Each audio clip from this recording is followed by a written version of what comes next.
Gloria a Dios.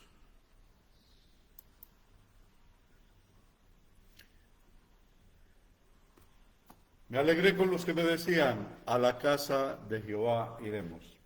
Bienvenidos a Encuentro con Dios.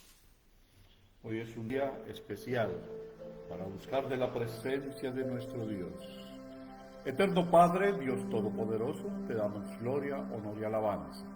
Te damos gracias, Padre, por este día de vida que nos concede. Gracias, Padre, por la salud, por la familia, por tu bendición, Señor. Gracias. En tus manos encomendamos tu palabra, Señor. Danos la gracia y la sabiduría para poder ministrar en el glorioso nombre de nuestro Señor y Salvador Jesucristo. Amén. Antes de empezar, vamos a iniciar con un cántico al Señor que dice: Señor mi Dios, al contemplar los cielos, el firmamento, las estrellas mías, al oír tu voz, en los potentes truenos, y ver brillar el sol en su cenit. Mi corazón entona esta canción, cuán grande es Él.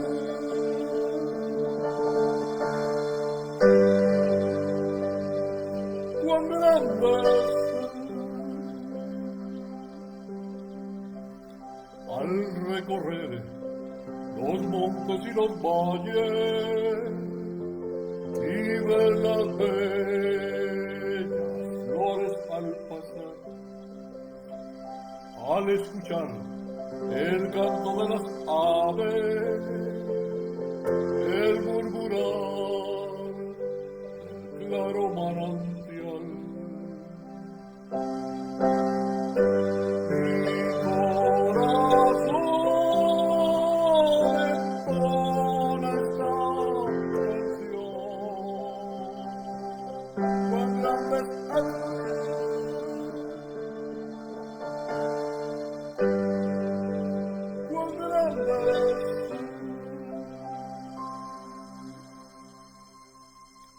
Amén, amén, amén. Cuán grande es Él. Es uno de los cánticos cristianos más importantes del siglo pasado. Cuán grande es Él, el Señor, nuestro Dios. Muy bien, mis amados hermanos y amigos, los saludo en el glorioso nombre de nuestro Señor y Salvador Jesucristo. Les habla el pastor Mario Grisales. Para mí es un privilegio ministrar la palabra de Dios. Hoy vamos a contextualizar acerca de las declaraciones que dio el señor presidente de la República de Colombia, el señor Gustavo Petro, referente al Señor Jesús. Y es muy importante que nosotros tengamos claridad teológica y bíblica de las declaraciones del señor presidente. ¿Por qué? Porque hay millones de personas que lo siguen y creen en sus palabras, y realmente es muy lamentable que la fe de muchos sea distorsionada debido a esas declaraciones.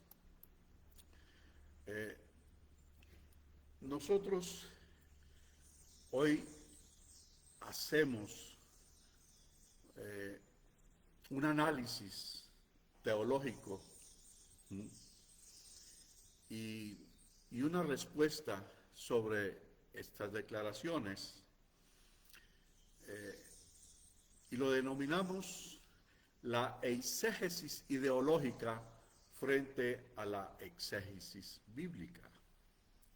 La eisegesis ideológica es el proceso subjetivo de interpretar un texto de la Biblia o un documento religioso, imponiéndoles ideas, creencias, sesgos personales o extremos, en lugar de extraer el significado original del autor bíblico, acomodándolo a sus propios intereses ideológicos. La exégesis introduce nociones ajenas al contexto, a menudo para justificar posturas ideológicas, políticas, culturales preconcebidas. Y la exégesis bíblica es la rama de la teología que se encarga de investigar, exponer el verdadero sentido inspirado de las Sagradas Escrituras. Es un punto que debemos subrayar: inspirado. La palabra inspiración significa que Dios le impartió vida a su palabra. Y esa vida que Dios impartió a su palabra alimenta a todas las personas que han experimentado la regeneración espiritual, como el Señor Jesús cuando hablaba con aquel principal del Sanedrín judío, ¿sí?, que se le acercó al Señor, Nicodemo, y el Señor le dice: a menos que no naciere de nuevo, no entrarás al reino de los cielos, dando la connotación de que su espíritu tenía que ser regenerado. ¿Okay? Así que la verdad teológica y doctrina redentora nos muestra que Jesucristo es imposible que se haya contaminado. ¿Por qué? Negaría su divinidad, su santidad y su obra redentora. Hay que entender algo muy importante, y es que la humanidad del Señor Jesús es diferente, fue diferente a todos los mortales. ¿Por qué? Porque el Señor Jesús fue engendrado por el Padre a través del glorioso Espíritu Santo. Estamos citando el Evangelio según San Lucas en el capítulo 1, del verso 30 al 33, que nos dice: entonces el ángel le dijo a María: no temas, porque has hallado gracia delante de Dios, y ahora concebirás en tu vientre y darás a luz un hijo, y llamarás su nombre Jesús. Este será grande y llamado Hijo del Altísimo, y el Señor Dios le dará el trono de David su padre, y reinará sobre la casa de Jacob para siempre, y su reino no tendrá fin. Entonces María dijo al ángel: ¿cómo será esto? Pues no conozco varón. Respondiendo el ángel le dijo: el Espíritu Santo vendrá sobre ti, y el poder del Altísimo te cubrirá con su sombra, por el cual también lo santo que nacerá será llamado Hijo de Dios. Es muy importante que podamos entender esto. Antes de analizarlo, vamos al caso del hombre mortal como tú y yo. ¿Sí? ¿Por qué? Porque nosotros descendemos de una naturaleza caída de Adán. ¿Sí? Citando el libro de los Hechos, en el capítulo 17, verso 26, nos dice: y de una sangre ha hecho todo el linaje de los hombres para que habiten sobre toda la faz de la tierra, y les ha prefijado el orden de los tiempos y los límites de su habitación. Y en 1 Corintios 15, 22 nos dice: porque así como en Adán todos mueren, también en Cristo todos serán vivificados. Entonces, decimos, imposible que el Señor haya pecado. ¿Por qué? Porque la esencia divina del Señor es la esencia del Padre, de los espíritus, del Dios de Abraham, de Isaac, de Jacob, el Dios de David, y Dios y Padre de nuestro Señor y Salvador Jesucristo. ¿Nota el punto? La esencia de Jesús, la esencia humana de Jesús, ¿sí?, provenía directamente del Padre. ¿Cómo? La divinidad, Dios lo depositó en el vientre de una mujer virgen, María. Y esa divinidad tomó sustancia humana a través de la madre. Por eso Jesús, el Hijo de Dios, es 100% Dios, 100% hombre. ¿Ok? Genéticamente recibió la esencia de Dios, del Padre. Y humanamente recibió de la madre toda esa sustancia humana.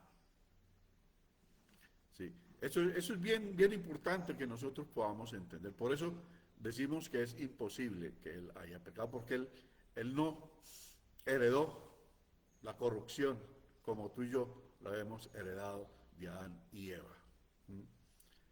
Esto es sumamente importante que quede claro en nosotros, ¿ya?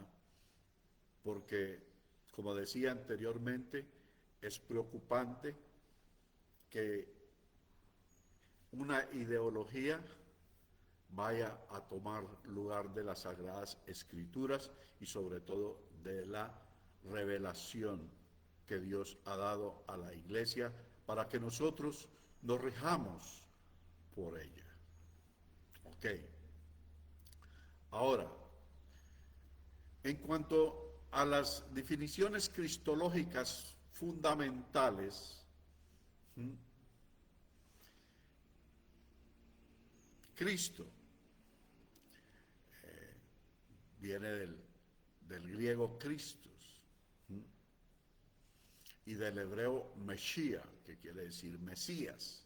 Significa el ungido, separado y consagrado por Dios para cumplir una misión redentora, real sacerdocio.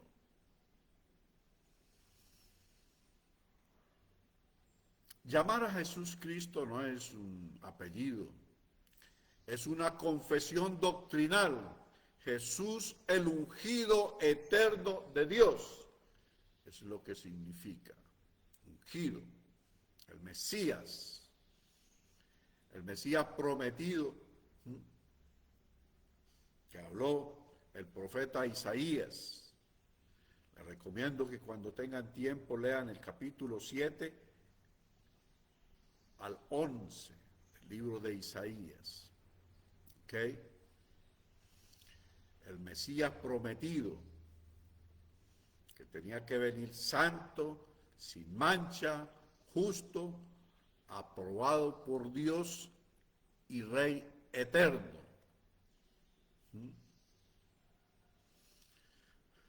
Por eso, cualquier Mesías contaminado queda automáticamente descalificado según la ley de los profetas y los salmos. Recordemos que Jesús, el Señor, el Cordero de Dios, como decía Juan el Bautista, he aquí el Cordero de Dios que quita el pecado del mundo. Así es. Por eso es que necesitamos analizar la palabra de Dios. Ejemplo, en 1 de Timoteo 3:16, que nos dice, e indiscutiblemente grande es el misterio de la piedad. Dios fue manifestado en carne, justificado en el Espíritu, visto de los ángeles, predicado a los gentiles, creído en el mundo y recibido arriba en gloria. El apóstol Pablo lo denomina el misterio de la piedad. Dios fue manifestado en carne.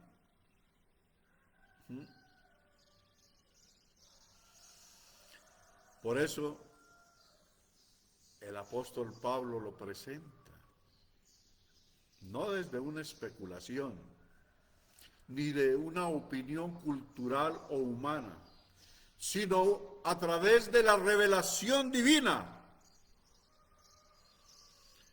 Si tú y yo queremos conocer la obra de Dios, necesitamos ubicarnos en esa posición espiritual de espíritus renovados para poder entender. Antes de convertirme al cristianismo,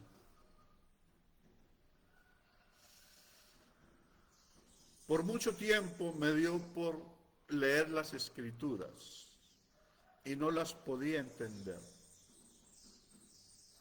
No las podía entender. Las leía y las releía y no las podía entender. ¿Sí? Con toda razón. ¿Por qué? Porque la Biblia, para poderla entender, necesitamos haber tenido esa experiencia de la cual les he venido hablando. De lo contrario, no la vamos a poder entender. Por mucho que nos esforcemos, les vamos a dar interpretaciones privadas y debido a esto es que cometemos errores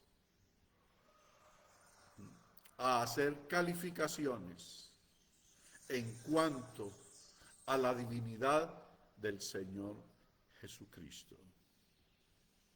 Tremendo. Porque Dios fue manifestado en carne, es una divinidad incorruptible. El apóstol Juan, en el Evangelio según San Juan, en el capítulo 1, verso 14, ¿qué nos dice?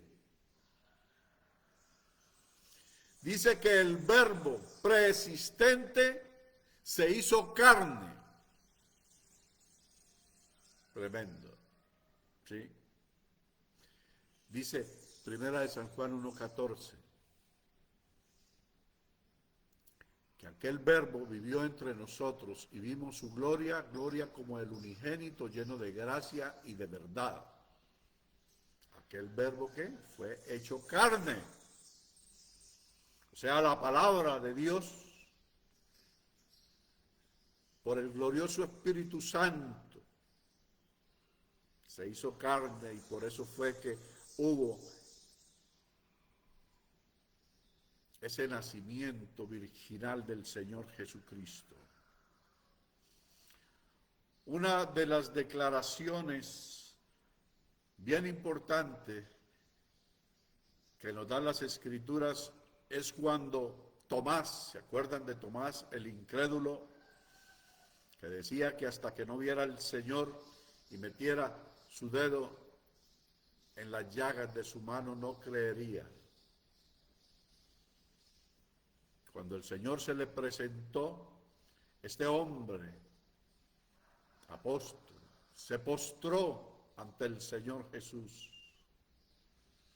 Dice la Escritura que dijo, se postró, se arrodilló y dijo, Señor mío y Dios mío.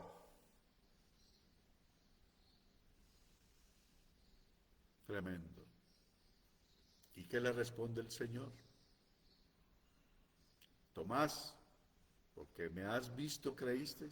Bienaventurados los que no vieron y creyeron.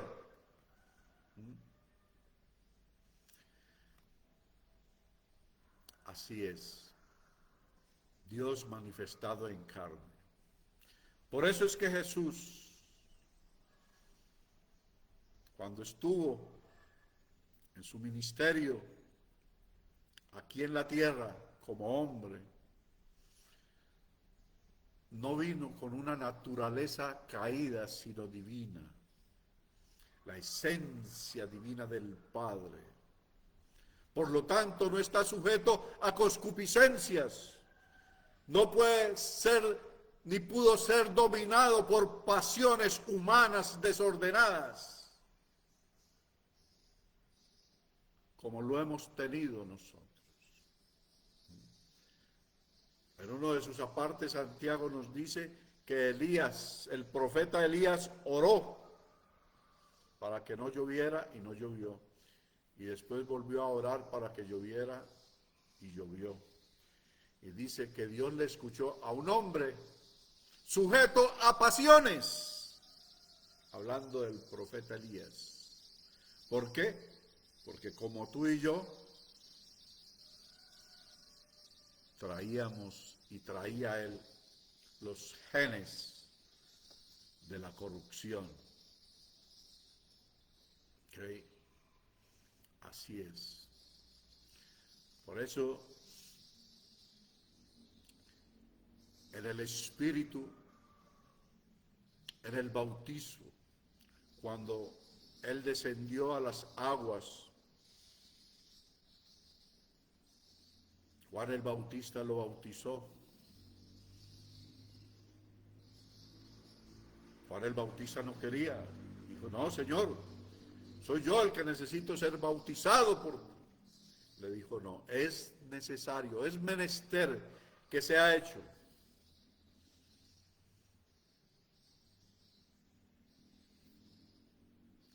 Dice la Biblia que descendió a las aguas del Jordán y cuando ascendió de las aguas vino una voz del cielo que dice, este es mi Hijo amado del cual tengo complacencia.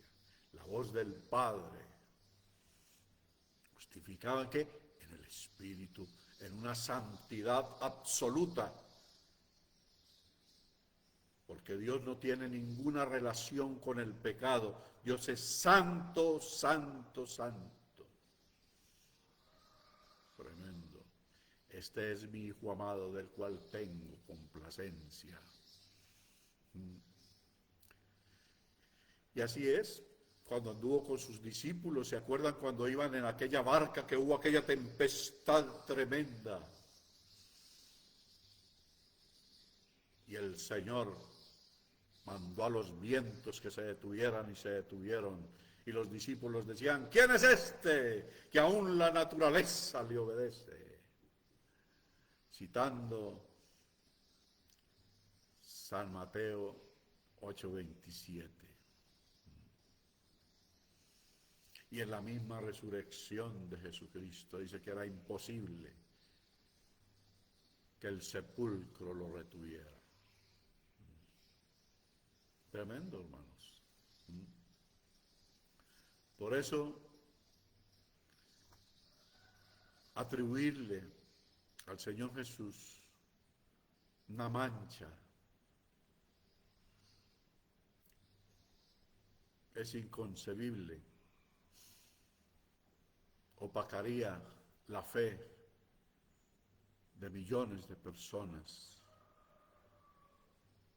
Y por eso es muy importante que esta aclaración se haga viral.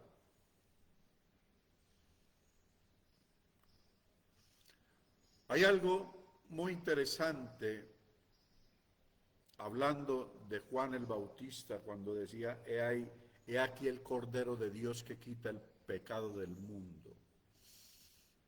Dios había ordenado a Israel que para la expiación del pecado tenía que presentar un becerro o un macho cabrío perfecto, sin defecto,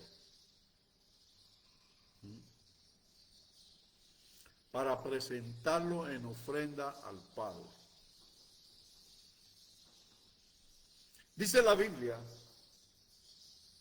que Dios no encontró un cuerpo perfecto en la tierra y Él mismo se hizo un cuerpo. Jesús venía con una misión específica y era redimir a la humanidad, ofrendarse al Padre en sacrificio vivo. Y fue lo que sucedió en la cruz del Calvario. El enemigo de las almas creyó que había derrotado al Señor. Es una de las grandes victorias de la humanidad, el sacrificio de Cristo en la cruz del Calvario.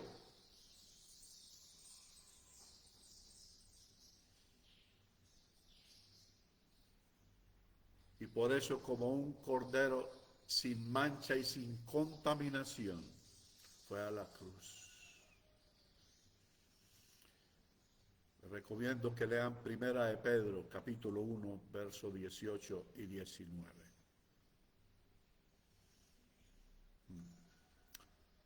El cordero de la expiación, o el cordero pascual, no podía tener defecto, no podía estar contaminado, no podía ser impuro.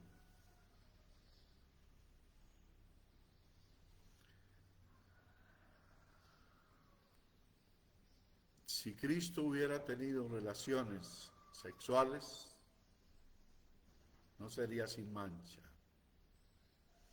Y su sangre no sería una ofrenda perfecta, por lo cual hubiera sido inválida la redención de la humanidad. Mire, el trasfondo de las declaraciones del señor presidente son tan inapropiadas que desfigura la divinidad de nuestro Salvador Jesucristo. Por eso tú y yo, mis amados hermanos, necesitamos estar muy firmes en nuestra fe. Así es.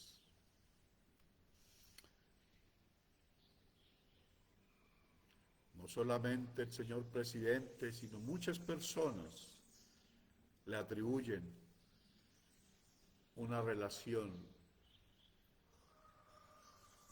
de María Magdalena con el Señor. No.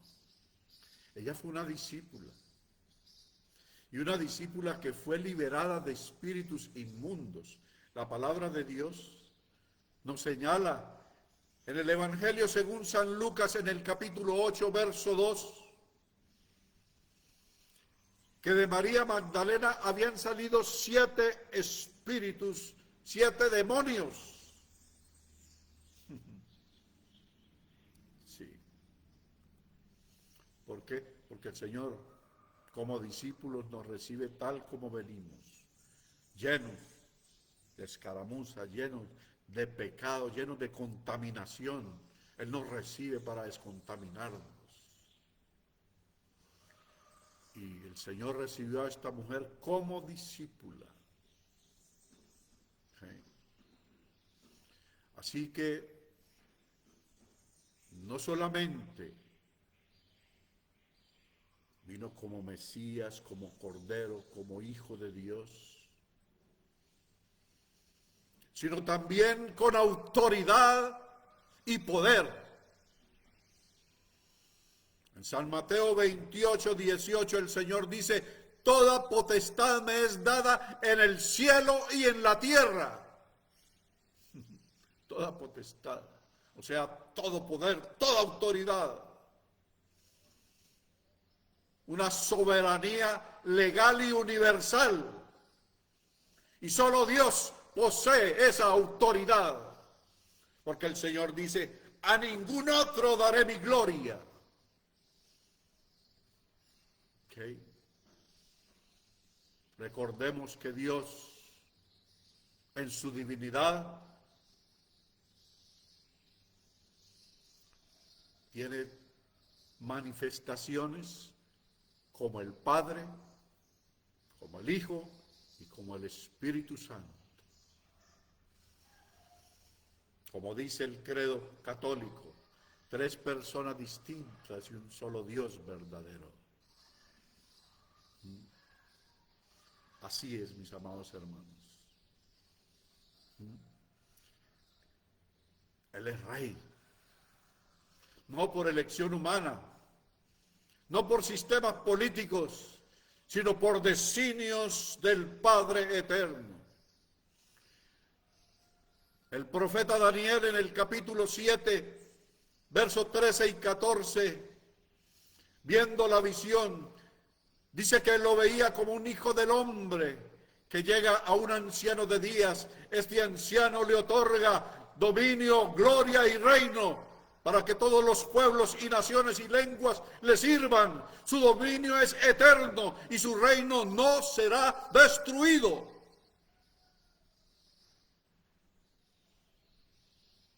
Y en el libro de Apocalipsis, en el capítulo 11, 15, ¿qué nos dice? Que el 7º ángel tocó la trompeta y hubo fuertes voces que gritaban en el cielo: ahora el mundo ya es el reino de nuestro Señor y de su Cristo, y Él reinará por siempre y para siempre. El Rey eterno, universal e inconmovible.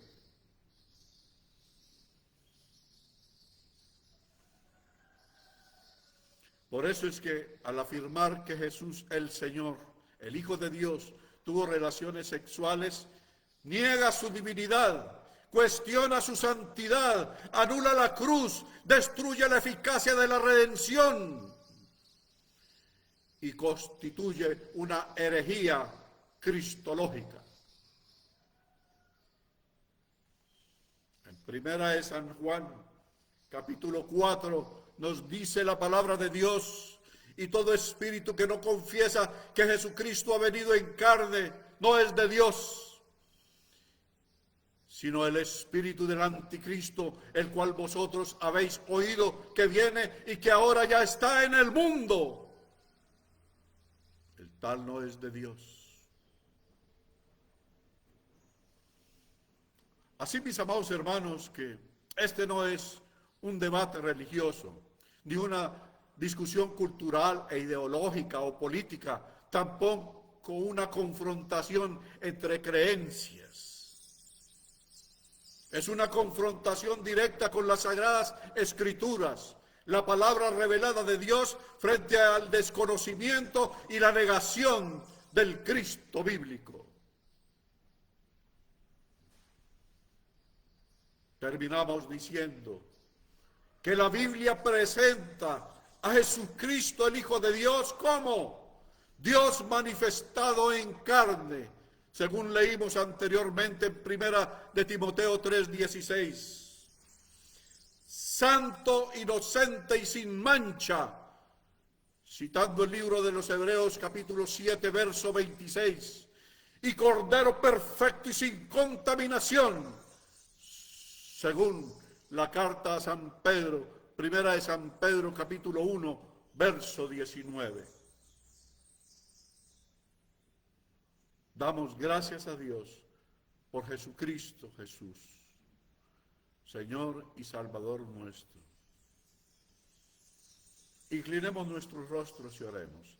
Amantísimo Padre, Dios Todopoderoso, te damos gracias. Gracias, Padre, por esta tu palabra, que no regresa a ti vacía, sino que es prosperada para todo lo que la has enviado. Te rogamos, Padre, para que haya sido edificación para los oyentes y televidentes en el nombre de Jesús. Nos retiramos, Señor, de estas ondas radiales y televisivas, mas no de tu presencia, porque tú irás con cada uno de nosotros.